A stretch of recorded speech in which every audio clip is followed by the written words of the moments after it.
It's been a little over a year since my first playthrough of Metaphor ReFantazio, and to be honest, this was one of the most interesting video games I have ever played. While I do love the Persona series, especially Persona 4 and 5, I really struggled to get into this game. But eventually I did play it, and let me tell you, this was such a good experience. Let me be clear, I don't really like fantasy all that much. I'm not a fan of Dungeons and Dragons, and I'm not a fan of the isekai anime genre. But in this case, I wanted to give Metaphor a chance. It was made by Atlus, which is one of my favorite video game developers in the world, and I just thought that this looked really interesting. So I played the game, and my first impressions were neutral. I thought the introduction to the game was very long, but interesting because it was developing a world in a way that I haven't seen in a Persona game. See, in those, you just play in the real world, in Japan, but in Metaphor, you are in Uchronia, which is a fantasy world. So with this in mind, I want to say two things before I continue with my reflection on the game. So number one, I will say this video has minor spoilers. I don't want to give too much away about the game, but I do have to talk about it in order to make a video about it. So if you haven't played it, make sure you go ahead and do that. And number two, this video is sponsored by DXRacer, which is actually my first sponsor on this channel, so I want to thank them very much. So if you give me a minute, I will tell you all about this really cool Metaphor ReFantazio chair that they sent me. If there's one thing I like more than video games, it's having video game related things in my room, and this might be my favorite thing so far. This is the DXRacer Metaphor ReFantazio chair, and considering my old chair was missing an armrest, I accepted their sponsorship offer almost instantly. But anyway, this chair came in a big box and it was super easy to assemble. It also came with this head pillow and lumbar support cushion, which has artwork on it, which I think is very nice. The most work I had to do was screw a couple bolts in, but besides that, this thing is a work of art. Honestly, I was debating even sitting in it versus just displaying it, but then I saw my other chair again and remembered what this was all for. The way I know a chair is good is if I don't even notice how it feels in the first place. I sit down on my chair for hours on end editing videos, and I really don't want to have to think about how it feels. And so far, I've been pretty comfortable with it. I even find it nice to lay back in and recline when I'm watching something or just on my phone. I will say that since the material is leatherette, it can get a little warm sometimes, especially if I'm sitting in it for hours. But since it's winter right now, it's not really a big deal to me. Overall, I like this chair, especially with how beautiful the embroidery is on it. If you want to get it for yourself, check out the link in bio.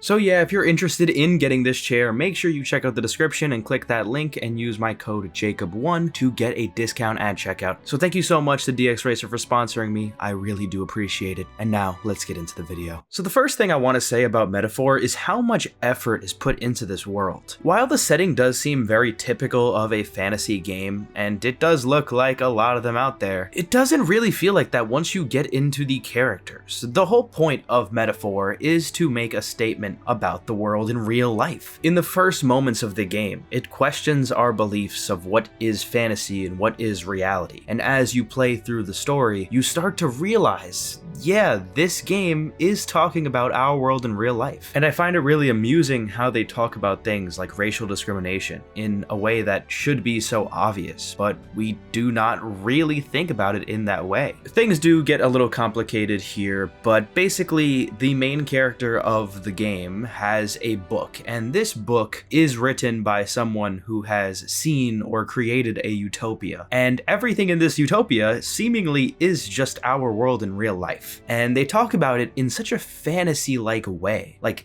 it's impossible to even think that there's a world where racism and social classes aren't really as big of an issue. And it's kind of funny because you see it's talking about our real world in this book, but even in our lives, we can tell it isn't this nice. While the modern world has grown a lot and racism and discrimination isn't as big of a deal, it still is a major issue in all levels of society. And I have to say, this part of the game really hooked me. I love when stories talk about real life things in a way that makes sense. And this is something that we can see throughout every Atlus game for the most part. I mean, Persona 3, 4, and 5 especially, the points of the game all were collective unconsciousness. The idea that this negativity can take over the unconscious of everyone in the world, and the main character fights against that as the form of a god. And this idea is present in Metaphor as well, this time taking the form of anxiety. Now I think this is the best rendition of this collective unconscious consciousness, because in previous games it was kind of like a god just takes over everyone's mind, but in this, it is the people themselves who create this anxiety, which gives birth to something called magla. Now this is the magical substance of the game that allows you to use magic powers. But here's the thing, not everyone has control over magla. In fact, very few people actually do. The main character, who is a very ostracized race of people, an Elda, has control over this magical power, and it allows him to become very strong. Now I don't want to talk about anxiety and magla too much because it is very spoilery to talk about that, but there are some things that I can speak about. So the main enemies of the game, or antagonists, are these things called humans, which I guess is an interesting metaphor in and of itself, but these humans are these culminations of magla energy that result from the anxiety of the people. Now these things are giant, disgusting monsters that you fight throughout the game, but you can tell that this is inspired by some really interesting real-world artwork, and I really do recommend checking it out because it is interesting to see where all these monsters are inspired from. Now even though these humans act as the big enemies and bosses of the game, they're not really what the main plot is about. Now the introduction of the game tells you a lot about what you're going to get into. The main character of the game, Will, has joined the Royal Guard and we are on a mission. But this isn't the main premise of the game, and even though it does act as a great tutorial and tells you a lot of the gameplay cycle, the real story starts after the first 2 hours. So the king of the country gets murdered and there is a giant race to become the king. This guy appears in the sky who is apparently the former king, and he left this magical spell that would start a race to become the king, and it would be based on the will of the people. Now when I first saw this, I didn't realize what it was trying to do, but later I realized that this was trying to plant the seed of democracy in this country. Because when we're reading this book that I spoke about earlier, it does tell about this world that is similar to ours, where it's a democracy and people vote and people don't really live in such a segregated life that the people in Uchronia do. So even though this is something you're probably supposed to realize later in the game, I almost immediately realized that this king was trying to make change even after he died. Now I think I'm gonna dial back on talking about the story anymore because I don't want to ruin the experience for anyone who just wants to watch this video, but if that didn't hook you, I don't know what will. I think this game is super interesting. Now I want to talk about everything else. So the gameplay. This is very similar to Persona. There are social links, there are dungeons, boss battles, there are even social stats that you have to improve over time. I gotta say though, this is done very, very well compared to previous Persona games. First of all, the battle system is entirely overhauled, and while it is similar to Persona in the way that it kind of looks and it feels, the practicality of it just makes so much more sense. And I'm not gonna lie, it's really hard to get used to sometimes. Most battles aren't that bad, but the fights can get really difficult, especially towards the end of the game, and I really did like that. And within these battles, there's something called archetypes, and these are like Personas, except you can give them to everyone in your party. And this allows you to build your favorite characters in different ways. Whichever way you want, actually, there's nothing stopping you. Sure, some characters are inclined to be better at certain things, but you could just give any build you want to whatever character. And speaking of which, I think that the characters are the best part of this adventure, which I think is really great because the point of this game is to highlight how these races can coexist and become strong together. Now again, without saying too much, each one of your party members are of different races, and they really do have unique personalities and all offer something special to the team. And this goes for all of the social links as well. There are some really emotional and unique storylines that each of them have, and the best part about this game is it's really easy to complete all of them fully, unlike the Persona games, which is really hard to do unless you do a New Game Plus run. Next, I want to talk about the music. This is one of the most interesting soundtracks I've ever heard. It is made by the same guy who made the Persona soundtracks, but it isn't really similar at all. It's completely different, but despite the difference from the previous games, I think it still sounds like a masterpiece. I gotta be honest, the first time I heard the battle music, I was a little off-put, but after hearing it a few more times, I was hooked. hooked. And this goes for every song in the game. It's a little off-putting at first, but listening to it in the context of the world really does immerse you. I wouldn't say there's a particular theming of the music overall, other than, I guess, typical fantasy sounding music, but it's really unique and tailored to every situation you're in within the game. Like, the main city of the game, Grand Trad, has this soundtrack that feels so urgent, which is perfect because of the race to become the king that is going on. The only thing negative that I could really say about this soundtrack is that it's kind of hard to listen to outside of the game. It's not really as jazzy or listenable as the Persona 5 soundtrack, for example. And now for the last main part of the game, the dungeons, I really did think they missed the mark on, unfortunately. I don't think this is a hot take, but I don't think dungeon design has ever been Atlus's strong suit. I mean, they do have some great hits, don't get me wrong, but a lot of the Persona games just have bad dungeon design,